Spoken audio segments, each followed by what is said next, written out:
మరి ప్రాఫిట్ ఎలా అండి? అంటే ఒరిజినల్ మిల్క్ అమ్ముతున్నారు, ఇప్పుడు బయట లీటర్ పాలు తీసుకుంటే 35-40 రూపాయలకు కూడా పాలు వస్తున్నాయి. మరి మీ దగ్గర 70 రూపాయలు పెట్టి కొనాలనే ఆలోచన అందరు జనాలు. నేను 100 రూపీస్ అమ్ముతున్నా లీటర్. 75 హోల్సేల్ లో, 75 హోల్సేల్, 100 రూపీస్ లీటర్. 100 రూపాయలు లీటర్. ఈ రోజు నేను వాళ్ళలాగా 70కి మిల్క్ ఇవ్వాలంటే నేను 100% పౌడర్ యాడ్ చేయాలి, కెమికల్ యాడ్ చేయాలి, ఇంకా చాలా యాడ్ చేయాలి. ఇప్పుడు పన్నీర్లో చూస్తే ఎన్ని కల్తీలు అవుతున్నాయి. నేను పొద్దున్నేస్తే కల్తీ గురించి ఎన్నో వీడియోస్ చేస్తున్నా.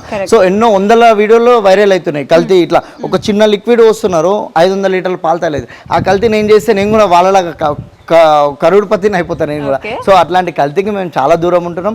ఈ ఒక డైరీ ఫామ్లో మంచిగా ఎదగాలని అంటే మనం మెయిన్ ఒక బఫెలోని తీసుకొచ్చినప్పుడు ఓ 3-4 మంత్స్కి మంచి క్రాసింగ్ చేపించడము, దాని తర్వాత దాని మెయింటెనెన్స్, దానికి ఎప్పుడైనా కాల్షియం లెవెల్స్ అయినా, ఈ ఎండకి పాలు తగ్గుతాయి, ఏ కూల్ టెంపరేచర్ టెంపరేచర్ కూడా ఇంపార్టెంట్. ఎండాకాలం 100% పాలు తగ్గుతాయి.